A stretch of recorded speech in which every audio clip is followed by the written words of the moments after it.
धन की क्या रक्षा करोगे? एक गुरुजी जा रहे थे, उनका चेला भी था साथ में। गुरुजी शाम का समय था, बार बार कह रहे थे रास्ता ठीक है ना, डर तो नहीं है, रास्ता ठीक है ना, डर तो नहीं है। फिर थोड़ी देर बाद बोले देखो शाम होने वाली है, अच्छी जगह देख लो, कहीं ऐसा नहीं हो कि कोई बस्ती खराब हो, कोई डर का मामला हो।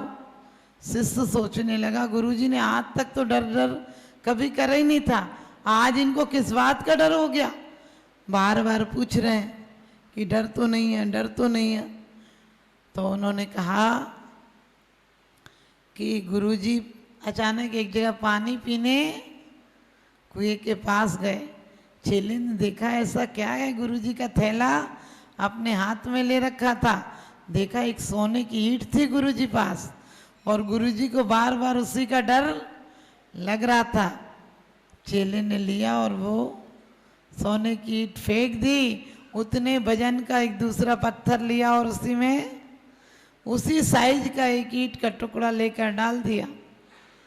गुरुजी जल्दी पानी पीकर आए, अपना थैला टांगा और देखा कि है कि नहीं, और फिर चलने लगे और फिर बोलने लगे गुरुजी कि भाई देख शाम हो रही है, डर तो नहीं है?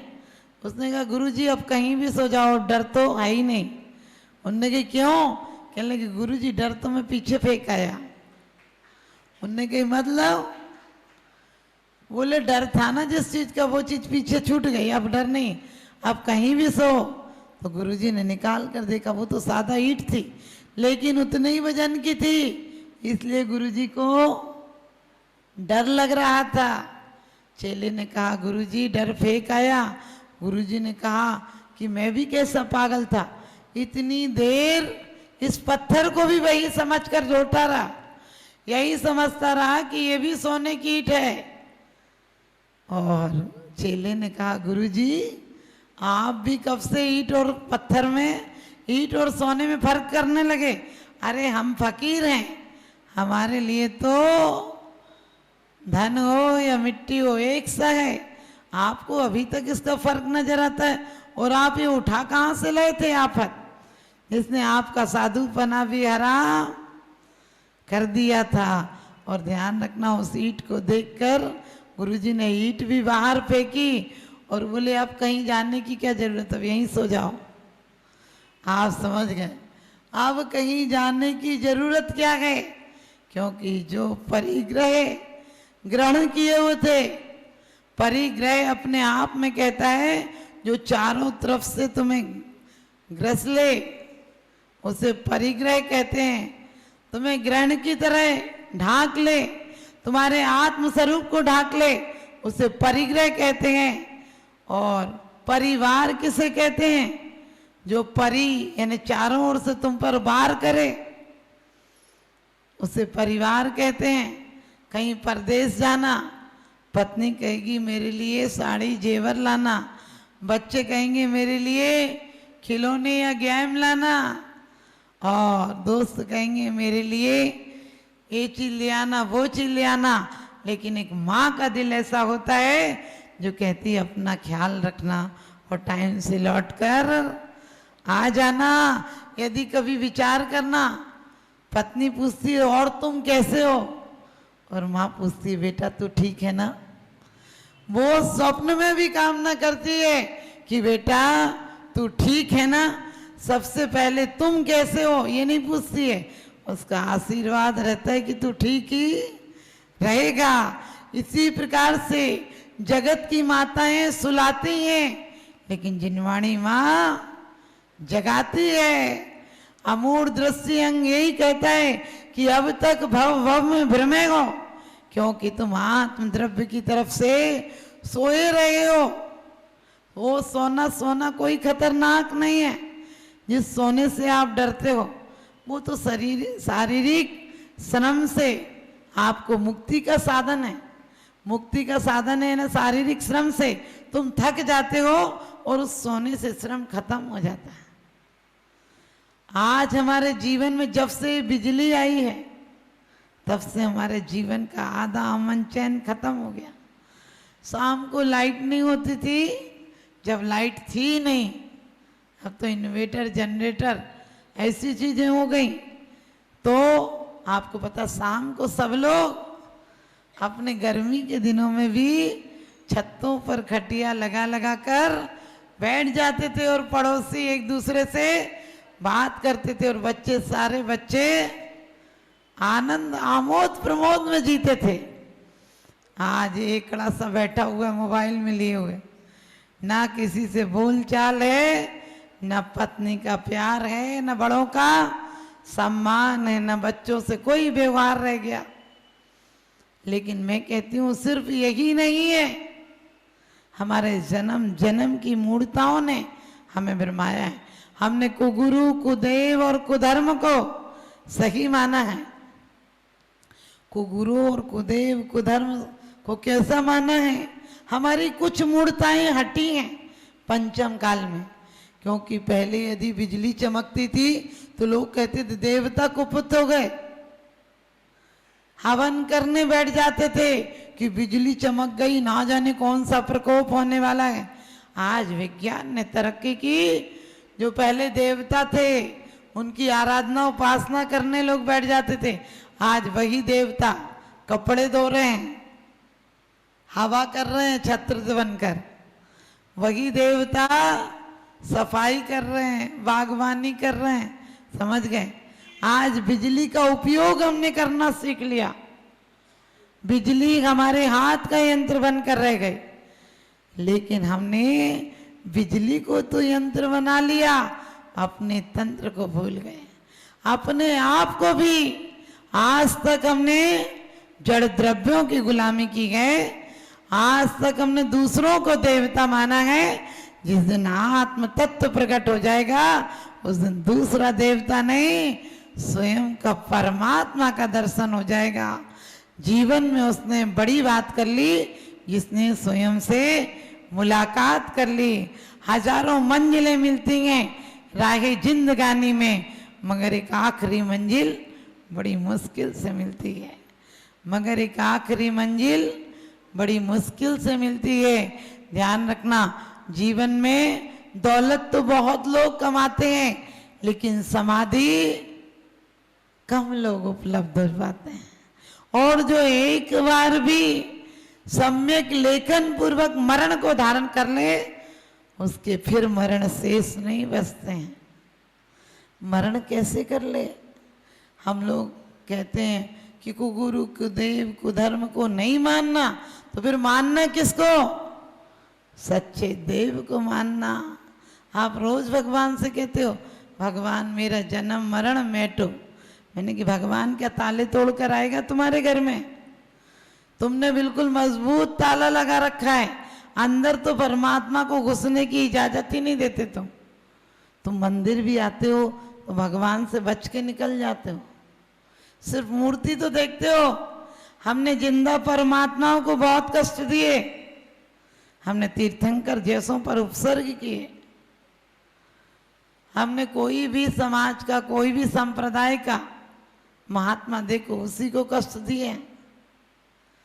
गुरु नानक हो, चाहे कबीर हो, चाहे फरीद हो, चाहे कोई भी जीसस आदि हो, क्योंकि हमें जिंदा परमात्मा अच्छा नहीं लगता है।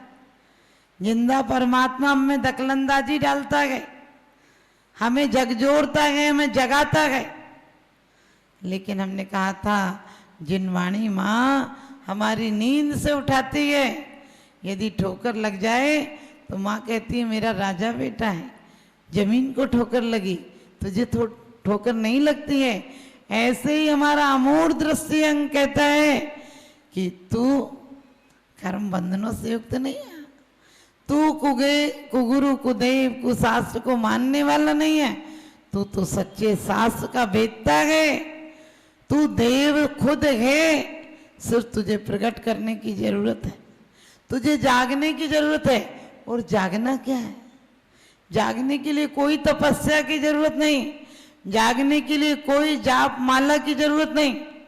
जागने के लिए सिर्फ इतना है कि जितना उपयोग हमारा जड़ पदार्थों में लगता है, काश इतना चेतन की तरफ चला जाए। आप आलोचना पाठ पढ़ते हो, कभी सोचा आलोचना पाठ में क्या करते हो? दूसरों को दोष देते हो। आप कहते हैं ना कि भगवान कर्म महारि पुजोर एक न कान करें जी, मन माने दुख दे काहू सो नहीं डरे। क्या कहते हैं आप कि भगवान हम तो बहुत ईमानदारी हैं, कर्म चोर बहुत बेकार हैं, ये मेरे पीछे पड़े हैं कि मुझ निर्बल को, बलहीन को बहुत दुख देते हैं, भगवान इनसे निकालो। अरे कर्म दुख देते हैं कि तुम कर्मों को परेशान करते हो? कर्म तो इतने साहूकार होते हैं कि तीर्थंकर का भी एक एक पाई पाई का हिसाब रखते हैं। लेकिन हम अहंकारी लोग यदि भगवान की पूजन आलोचना पाठ भी पढ़ते हैं तो अहंकार से भर जाते हैं, लगता है हम और कोई पाप करते हैं। भगवान निद्रावशयन कराए, सुपने मसी दोष लगाए। मैंने यदि नींद भी ली तो जागते जागते तो सोता ही हूँ, मर के भी स्वप्न में भी सोता हूँ। स्वप्न में सोता हूँ का मतलब स्वप्न में भी वही सब देखता हूँ जो घर के कार्य काम ज्यादा। सच बताना, महावीर भगवान ने 24 तीर्थंकर की माताओं को 16 सपने आते हैं। 16 में से तुम लोगों को एक दो भी आए क्या? कभी आएगा तो वही घर के सपने आएंगे, क्योंकि जो चेतन माइंड होता है वही सुसुप्त में चेतना काम करती है। ये तो साइंस भी मानने लगी कि आप जो दिन भर कार्य करते हैं वही रात को आपको याद आते हैं। हमारे यहाँ इसीलिए कहा है कि सोते जागते प्रत्येक क्षण ये सोचना मेरी उपयोग किस तरफ जा रहा है। आप कहीं मन से भी, आपने देखा होगा कहीं लोग कहते हैं ये चमत्कार होता है, तो लोग कहते हैं अच्छा फिर देखेंगे, हम भी एक आध बार जाएंगे। अरे हमारे यहाँ तो ऐसे चमत्कार होते हैं कि देहातीत हो जाते हैं, देह में रहते रहते विगत देह हो जाते हैं, औदारिक देह परम औदारिक देह हो जाता है, और आयु के अंत में विगत देह हो जाते हैं, यानी सिद्ध हो जाते हैं। हमारे यहाँ कौन सा चमत्कार की कमी है? हमारे जैन शासन में तो यहाँ तक है कि यदि कोई आस्था से सिर झुकाता है तो अग्नि का नीर हो जाता है। इससे बड़ा चमत्कार किस शासन में होगा? हमारे यहाँ मैना सुंदरी आराधना करती है तो श्रीपाल का कोल ठीक हो जाता है। आप कहते हैं भगवान में सत्य नहीं रहा।